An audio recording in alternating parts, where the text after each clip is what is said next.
In Sicily, where peace had just been established between Agathocles and the Sicilians, except the Messenians, the exiles of Syracuse gathered in Messene, since they saw that this was the only city remaining of those that were hostile to the dynasty. But Agathocles, who was eager to break up their group, sent Pasiphae with an army to Messene as general, telling him in secret instructions what he should do. Pasiphae, entering the region unexpectedly and gaining possession of many prisoners and much other booty, urged the Messenians to choose friendship with him and not be forced to seek terms in common with his bitterest foes. The Messenians, gaining hope of a bloodless termination of the war, expelled the Syracusan exiles and welcomed Agathocles when he came near with his army.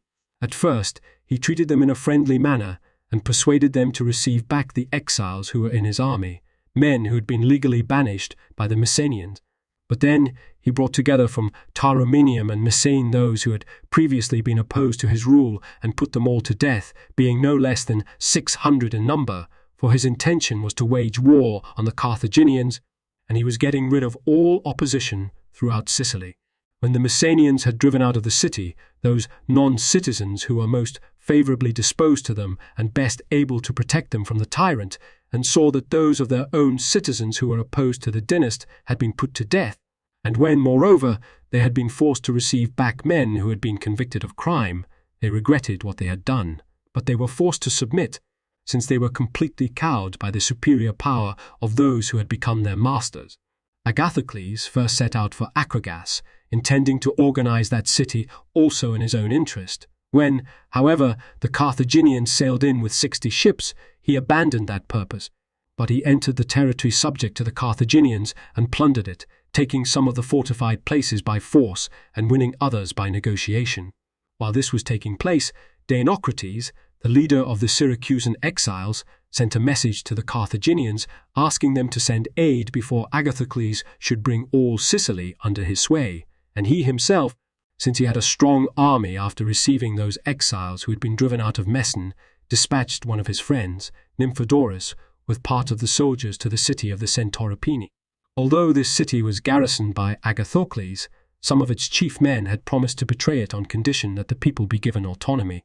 But when Nymphodorus broke into the city by night, the commanders of the garrison, perceiving what had taken place, slew both the man himself and those who pressed fiercely on within the wall.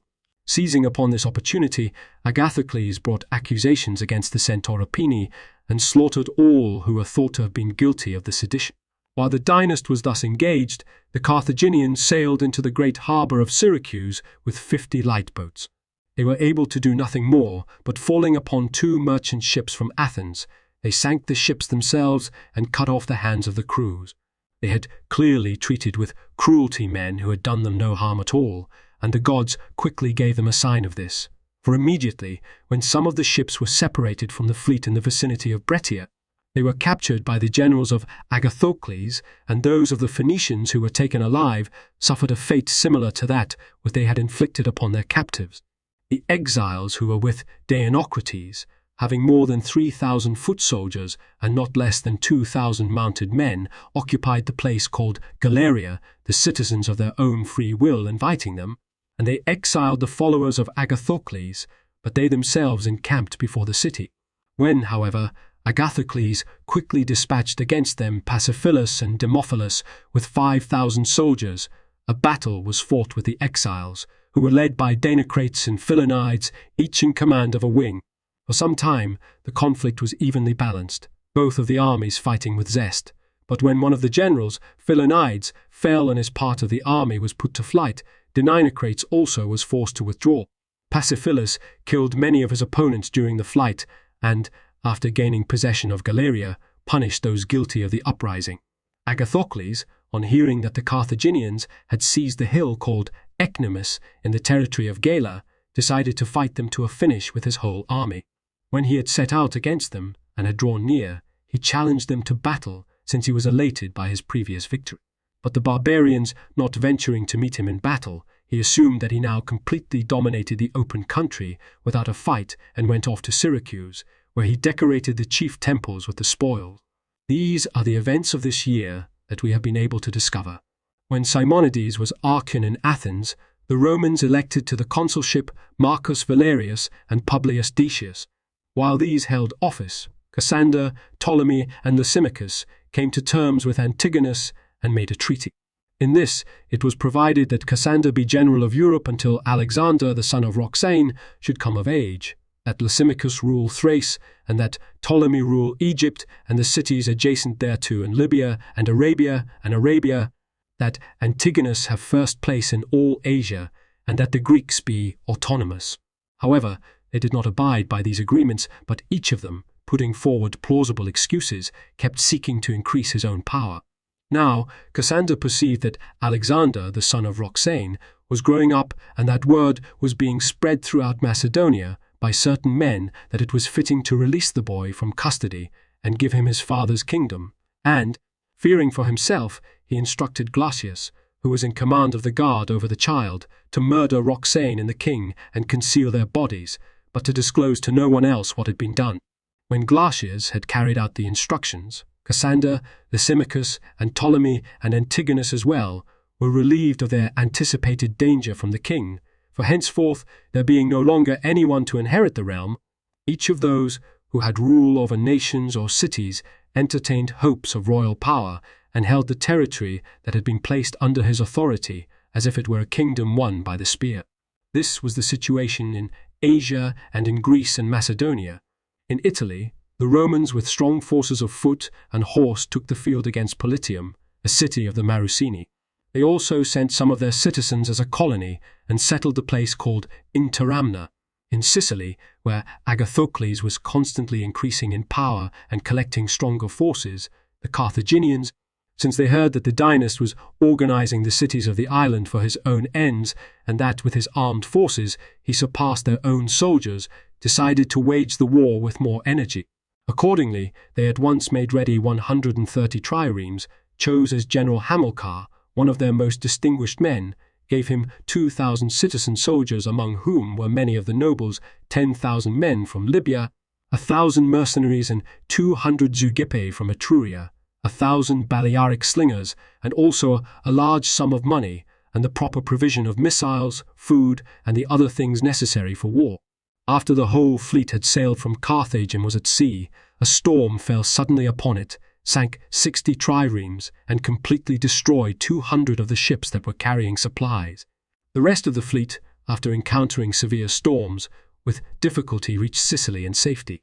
Not a few of the Carthaginian nobles were lost, for whom the city instituted public mourning, for it is their custom, whenever any major disaster has befallen the city, to cover the walls with black sack's cloth. Hamilcar, the general, gathered together the men who had survived the storm, enrolled mercenaries, and enlisted those troops of the Sicilian allies who were fit for service. He also took over the forces that were already in Sicily, and, having attended to all things expedient for war, mustered his armies in the open country, about 40,000 foot soldiers and nearly 5,000 mounted men. Since he had quickly rectified the misfortune that he had suffered and won the reputation of being a good general, he revived the shattered spirits of his allies and presented no ordinary problem to his enemies. As Agathocles saw that the forces of the Carthaginians were superior to his own, he surmised that not a few of the strongholds would go over to the Phoenicians, and also those of the cities that were offended with him. He was particularly concerned for the city of the Gelones, since he learned that all the forces of the enemy were in their land. At about this time, he also suffered a considerable naval loss, for at the straits 20 of his ships with their crews fell into the hands of the Carthaginians. Deciding, nevertheless, to make the city of Gela secure with a garrison, he did not venture to lead an army in openly, lest the result be that the Gelones, who were looking for an excuse, forestall him and he lose the city, which provided him with great resources. He therefore sent in his soldiers a few at a time, as if for particular needs, until his troops far surpassed those of the city in number. Soon he himself also arrived and charged the Gelones with treason and desertion, either because they were actually planning to do something of this sort, or because he was persuaded by false charges made by exiles, or again because he wished to gain possession of wealth, and he slew more than 4,000 of the Gelones and confiscated their property. He also ordered all the other Gelones to turn over to him their money and their uncoined silver and gold, threatening to punish those who disobeyed. Since all quickly carried out the command because of fear, he gathered together a large amount of money and caused a dreadful panic among all who were subject to him. Being thought to have treated the Gelones more cruelly than was proper, he heaped together in the ditches outside the walls those who had been slain, and, leaving behind in the city an adequate garrison, he took the field against the enemy. The Carthaginians held the hill Ecnemus, which men say had been a stronghold of Phalaris. Here, it is reported that the tyrant had constructed the bronze bull that has become famous, the device being heated by a fire beneath for the torment of those subjected to the ordeal, and so the place has been called Ecnemus because of the impiety practiced upon his victims. On the other side, Agathocles held another of the strongholds that had belonged to Phalaris, the one which was called Phalarium after him. In the space between the encamped armies was a river, which each of them used as a defense against the enemy, and sayings from earlier times were current that near this place a great number of men were destined to perish in battle. Since, however, it was not clear to which of the two sides the misfortune would happen, the armies were filled with superstitious fear and shrank from battle. Therefore, for a long time, neither dared to cross the river in force until an unexpected cause brought them into general battle.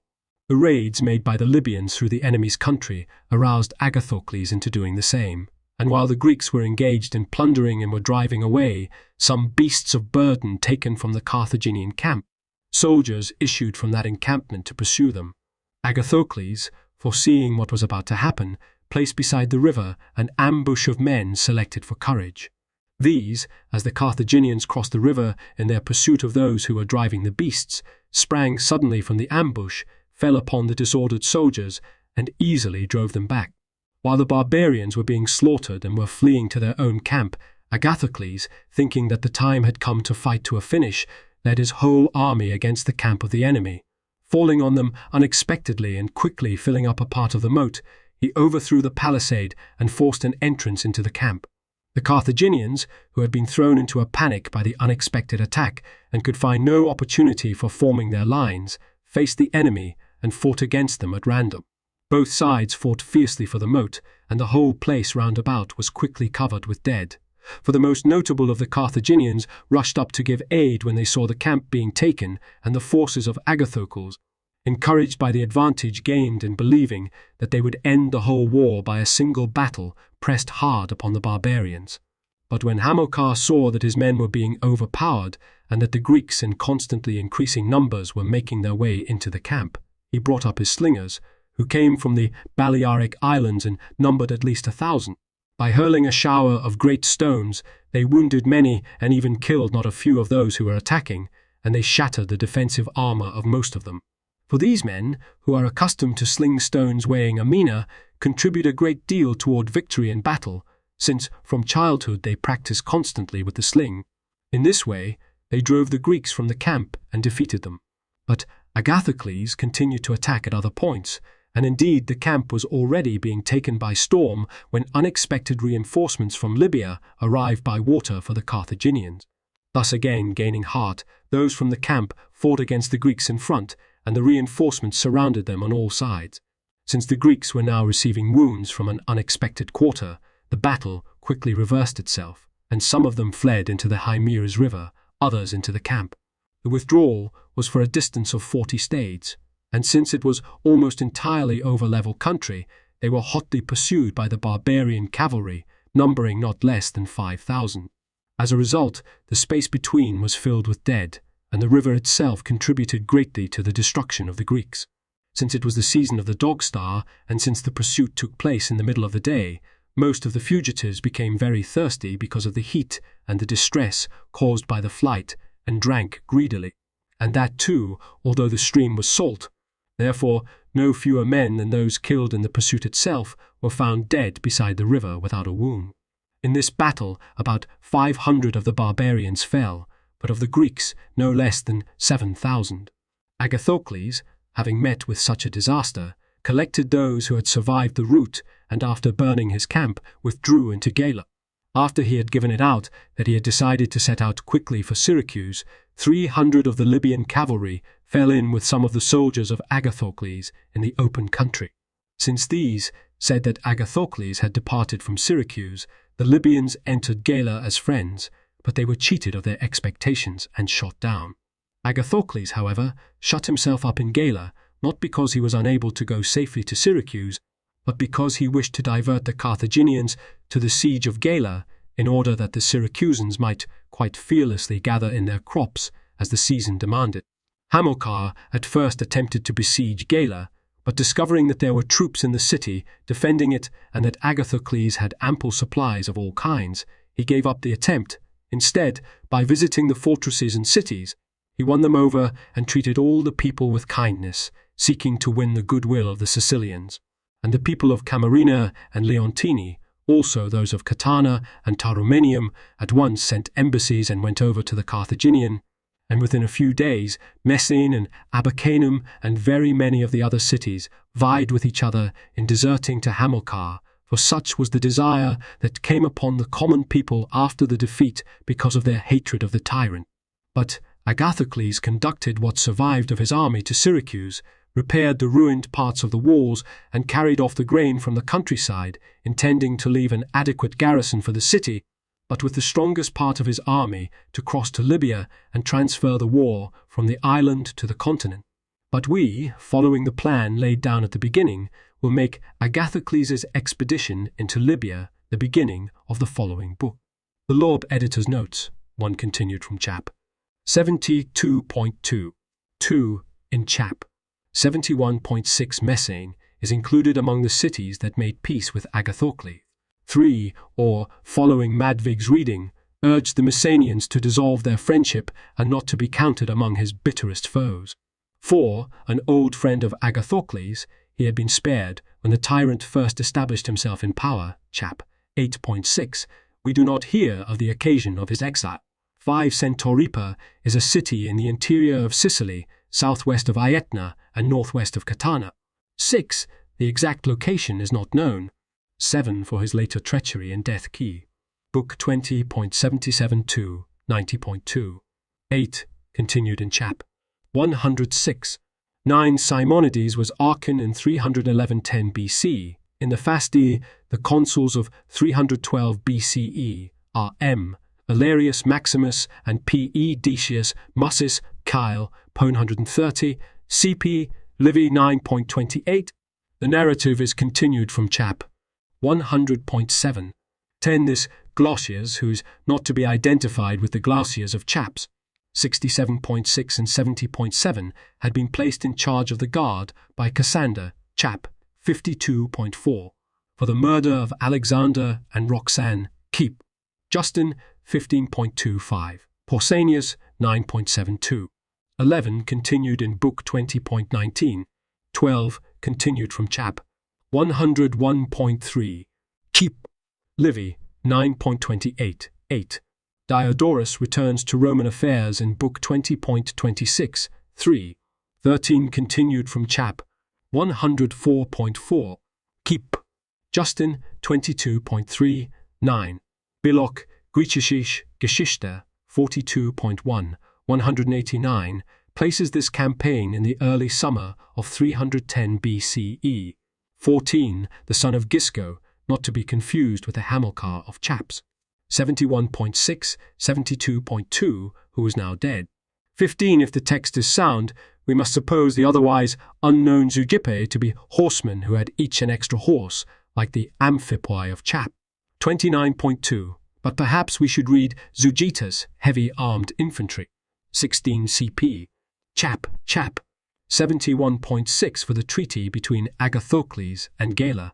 17 literally, lawless. In Book 13.94, 7, Diodorus claims that he himself had seen the brazen bull which Hamilcar had taken to Carthage, about 480 BCE, and Scipio Aemilianus had brought back to Acragas after the sack of Carthage. Keep. Also, Book 20.71.3. 18 the Chimeras. 19, not quite a pound. 20, about 412 miles. 21 CP. Vitruvius, 8.37. From its natural saltiness, the river gets its modern name, Salso. 22 key P. Chap. 1.10. Thayer's note. R1 Atu Diodorus is the only ancient writer to mention Politium. Holstenius and other scholars have searched for the site of the town, but in vain. It is asserted, but on no good grounds, to have stood in the modern region of the Abruzzo west of Chieti, either at S. Agatopo, a tiny named place, or somewhere near the town of Manapello. Interamna, on the other hand, is probably Interam, a Pratutusiana, now Teramo, also in the Abruzzo, or Interam, Anahas, now Terni, in Umbria, although both of those towns are usually said to have been taken by the Romans in the early 3rd BC, a few years later than the date given by Diodorus. Since the name is a generic one, from inter amnes, between rivers, it may thus be some other place. The previous next to images with borders lead to more information. The thicker the border, the more information. Details here, up to Diodorus classical texts, Lacus Curtius home, a page or image on this site, is in the public domain only if its Earl has a total of 1 asterisk. If the Earl has 2 asterisks, the item is copyright someone else and used by permission or fair use. If the Earl has none, the item is C. Bill Thayer. See my copyright page for details and contact information. Page updated, 5 Aug 16.